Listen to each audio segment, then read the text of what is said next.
Hello, and thank you for joining us for another episode of Thinking Inside the Box, the Gauntlet, the podcast of Operations Group at the National Training Center for Irwin, California. I'm your host, Captain Seth Revetta. The Gauntlet brings you best practices from the Army's experts in combined arms operations. Today, we will be sharing a podcast created by the Panther team. In this episode, Captain John Bolen explains why the National Training Center built a trench in the middle of the Mojave Desert training area. He interviews leaders from the 2nd Battalion, 12th Cavalry Regiment following a successful rotation to find out how they prepared for and conducted the attack on the town. I am Captain John Bolen, also known as Panther 3A. Today we are joined by Thunderhorse 6, the commander of 212 Cav, and Wildcard 6, the commander of 212's Mechanized Infantry Company, following a very successful NTC rotation. And during this rotation, Thunderhorse Battalion had the pleasure of seizing one of NTC's newest objectives, the Barasu Trench. Gentlemen, if you could please introduce yourselves for today's listeners. Lieutenant Colonel Patrick Maris, Thunderhorse 6. Captain Kevin Noriega, Wildcard 6. So everything starts with why. So why did NTC build a trench out in the Mojave Desert? The National Training Center built the Barasu Trench to present rotational training units with a problem they will likely face in large-scale combat. Our goal at NTC is to ensure units win the first battle of the next war, and this is done by presenting units with the challenges they are likely to face in that war. Trenches are prevalent. The lethality of indirect fires and armed unmanned aerial systems, cued by manned and unmanned reconnaissance assets, combined with traditional direct fires and ATGMs, are forcing armies into the dirt to survive. While trenches often remind us of the First World War, it's important to remember how both sides developed creative combined arms solutions to overcome static warfare then and will again today. To familiarize the audience with the Barasu Trench, allow me to talk you on the target. Barasu is a village in the northeast corner of the National Training Center, which rotational training units typically encounter. Barasu comprises roughly 30 buildings, dominated by a 2-story strong point in the south of the town. The Barasu's trench itself is 8 feet deep, but it's just wide enough to fit 2 soldiers abreast. Several machine gun firing positions oriented to the south. The Barasu's trench's proximity to the town it protects, the excellent observation to the south and east, and the high ground to the northwest create a complex problem set for the rotational training unit. Black Horse typically put 1 to 2 dismounted squads in the trench itself, operating several 50 caliber machine guns in those nests. An additional 2 to 3 squads secure Barasu itself. Black Horse typically employs a mind-wire obstacle, in-place javelins, as well as mortars in support of the defending force.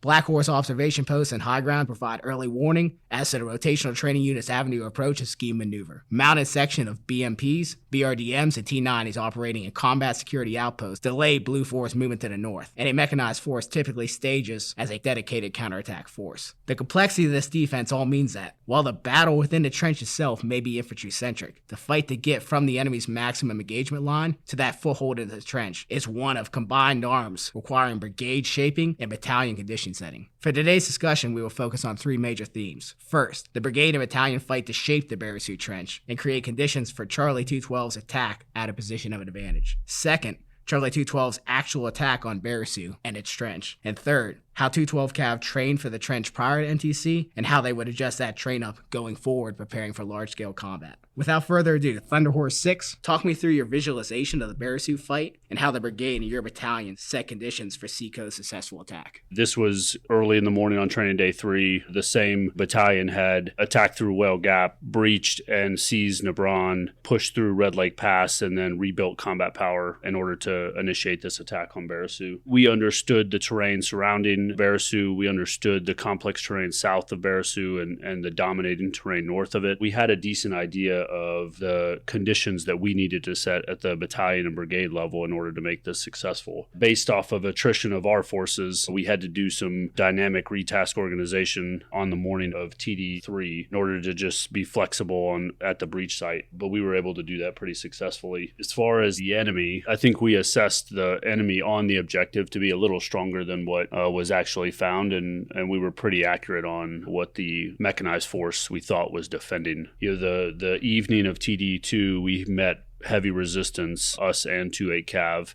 as we push north through Red Lake Pass, heavy resistance in the vicinity of First Arn Wadi, as well as over on Hill 720, which were really the 2 pieces of terrain that we understood we needed to own in order to push north into Barasu. So we fought all night for those pieces of terrain, and I don't think we set those conditions until the middle of the night on TD3, which is where our attack really initiated. So we were able to push our scouts up into those pieces of terrain. We did gain observation of the objective and we were able to refine our picture a little bit more for the company and the breach force to adjust their plan. To kind of understand the task organization at the brigade level, 2-8 Cav was providing a tank company along the eastern wall as a support by fire force. Our tank companies were seizing 720 to provide isolation from the western side of Barasu. Our breach force was our attached 59th Combat Engineer Company with 2 sapper platoons and 2 ABVs. And then the assault force was wildcard. Through the planning of this, we identified the complexity of the objective would require more than one mechanized infantry company. So the brigade attached another mechanized infantry company to in a follow and support role. What ended up occurring was our combat power had been diminished enough to where we just attached them to us and we sort of maneuvered as a single element instead of a follow and support role. So that was how we actually executed the breach itself. The decision points that we had throughout the operation were really all met previous to isolating and breaching the obstacle on the southern side or on the eastern side. They were mostly based off of our combat power, where both my tank companies were down to 60% combat power. We had initially assessed that it would only take one tank company to seize 720. It ended up taking 2, so it reduced my breach force at the obstacle itself. The 59th Keck ended up being the breach force in its entirety with its sapper platoons and breaching elements, which turned out, I think, better than we had imagined because of the lack of vehicular movement around the breach site would have been too much if we had that tank company with them. So those were kind of the decision points. This turned out to be a little bit more complex than we had initially imagined. The 2-8 Cav tank company met pretty heavy resistance as they pushed up the eastern wall and were attrited, as was Wildcard and the attached infantry company from 2-8. And so we didn't set conditions at the breach as high of combat power as we would have liked to. Our tank companies were able to seize 720 and hold it overnight, which was kind of the 2 conditions that we needed to set. Throughout the 2 or 3 hours previous to the assault elements LD, we shaped the objective with 155s. At that point, our mortars were not in the fight, so we were really dependent on the batteries for support on the objective, which they did very well, and then switched to obscuration as we prepped to breach. One of the things that did occur, with the resistance of the support by fire on the eastern wall with 2-8, it forced our support force to turn off direct fire onto the objective earlier than what we had planned initially. We knew that we wanted to breach from the eastern side of the objective because the trench was really on the south. We assumed that would be heavily fortified observation and fields of fire directly to the southern side of the objective. We were able to achieve that, but what it cost was the lack of direct fire support from the eastern side of the objective. So we had to turn that support by fire off, orient it north in order to allow the breach force to approach the point of breach there. So that's kind of how we organized it. As far as our intel picture, I thought we went in with decent intelligence. Our open source collection gave us pretty decent imagery. However, once we got eyes on the objective with our scouts, it did turn out to be a little different than what we had planned on. So I'll let Capt. Noriega talk through some of his planning factors and what happened on the objective. And before we transfer, understanding what you had to achieve with obscuration, I saw Captain Noriega's attack was deliberately held about 3 kilometers south of Barasu until we had a good billow on that smoke. So absolutely great job achieving that obscuration effect. Also, the obstacle intelligence, I feel like you had a very good idea of exactly where that obstacle belt is and where you were going to conduct your breach, and then how that fit into the scheme maneuver. Finally, I commend your battalion for seeing where the trench is oriented to the south and attempting a point of penetration not at the trench. Attack from the east, don't attack headlong into the enemy. Yeah. So great job with that, sir. Kevin. Before we talk schema maneuver, just dialing it back to the big mass, I think it's called Chiefs Alpha or Bravo to the northwest. That is where I templated majority of the combat power of AT weapon systems, maybe Hot 3s. And then on the east side, you have that ridge that runs north to south. Additionally, like you alluded to, there's 2-story buildings on Barasu. So how I templated the enemy fighting is having AT weapon systems on the high ground for both chiefs and in the urban objective. So this drove the schema maneuver, trying to bypass as far as I can move to the east to be out of direct fire of potential enemy AT weapon systems on chiefs. and then using the rolling terrain on the east ridge to mask my movement in conjunction to the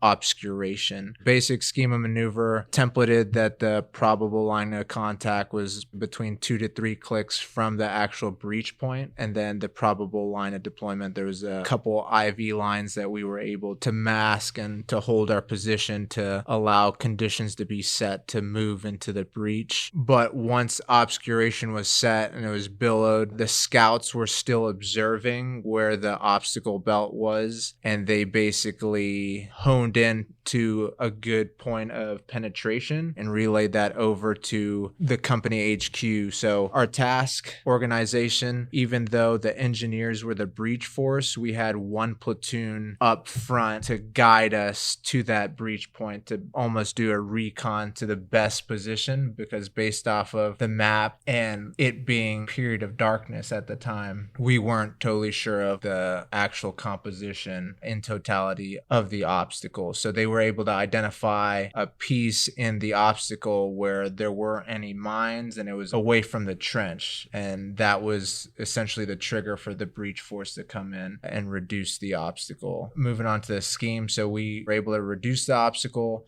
As we were moving our assault force through the obstacle, we were actually fast cammed as we went through on the far side of the breach. So that attrited our force, I believe, to about 8 Bradleys, destroyed about a squad and a half element. The intent moving through the breach was to fight one fight at a time. So you have the trench and you have the urban city. So the intent was to move as fast as we could, hugging the east side on the far side, guns orienting at the breach, but moving towards the city. That way we can get as close to the city, dismount, and start clearing the city first, and then taking care of the trench. Because at the end of the day, for me, the main objective was to seize the city, and the trench is just an obstacle in the way of seizing the city. How did you use your Bradley and infantry to neutralize the trench while you were focused on that urban objective first?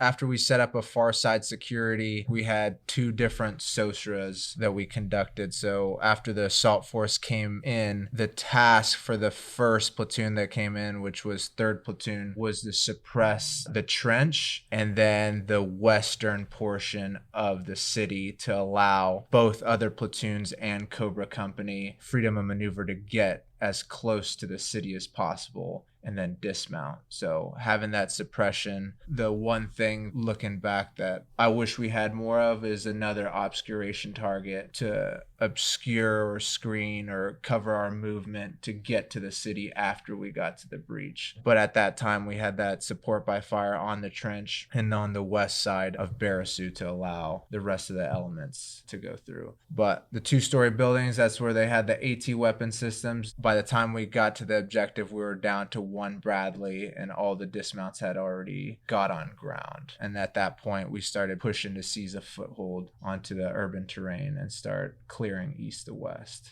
Talk me through, once we controlled the town, how you reoriented on the trench and committed forces in there to clear. After we've cleared and had a strong point on all sides of Barasu, our 3rd platoon, so we were orienting all our fires towards the northwestern side on that high ground because we identified some enemy positions potentially prepping for a counterattack. So our 3rd platoon, alongside of, I believe, a squad of Cobra Company, pushed down to the trench as the rest of the element held down the urban objective and almost blocked anything from coming into the city. That allowed them freedom of maneuver just to focus on the trench itself and clear through the trench. We've got multiple battalions that are involved in this. We're controlling fires. We're controlling direct fires. Is battalion helping you to facilitate some of these targets and the obscuration? Or what is that communication that you had to be able to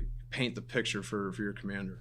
at the battalion levels. 2-8 was the primary observer for the obscuration target because they had the best vantage point. We thought the rounds would fall and where we thought the enemy was defending from. The support force, though, was kind of controlled at the battalion level between 2-8 and 2-12. 2-12 being on 720, 2-8 being in the vicinity of Eastgate, both orienting fires on the objective itself. And we did that through the commanders talking to each other on the brigade net, which I thought went really well. We were able to set those conditions, and then once the breach force was committed, it became a fight at the company level, and the fires were oriented off of the objective, which allowed Captain Noriega and the Cobra Company to assault the objective. Like Thunder Horse 6 mentioned, getting to the breach was the battalion fight, so all I needed from his end was a confirmation of the shift and lift fire, and then that pushed the fight to my end, and then it was me and Cobra 6 communicating on our direct fire control measures that we rehearsed the night prior.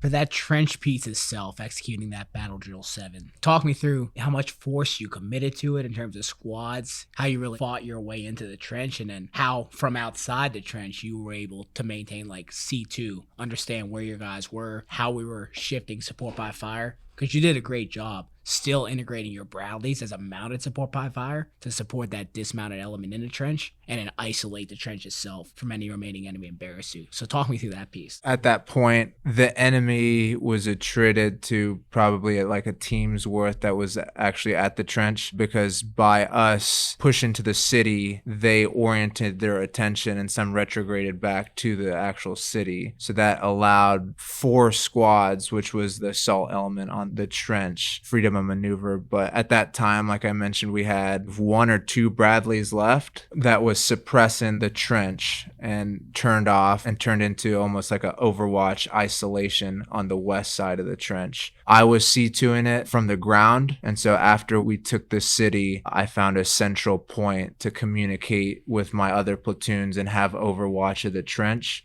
I mean, going through Battle Drill 7, I was able to observe the Moses Pole and have the platoon leader relay based off of how we sectioned off the trench. So when we actually planned on clearing through the trench, through the plan, it was sectioned off into Trench Alpha, Trench Bravo, and Trench Charlie. And so once we hit specific phase lines, they radio up. So I'm able to battle track exactly their progress through the trench the entire way. Your company, Wildcard, demonstrated its ability to execute Battle Drill 7. So talk me through how you got there through your collective train up, and if you would change anything to do this again. Actually, late August, we conducted our progression with squad sticks and squad live fire. During squad live fire, we're fortunate to have the ability to do Battle Drill 7 based off of a specific range on Fort Cavazos. We were able to conduct a 3-day basically progression for squad live fire, going into dry and then going into live. So we spent about 3 full days in the field with the entire company going through Battle Drill 7, and then that progressed into platoon live fire. So squad was no Bradleys included, it was just the dismounts, and then we progressed up to platoon live fire, which incorporated Bradleys at that time. So having Bradleys as support by fire into the trench, transitioning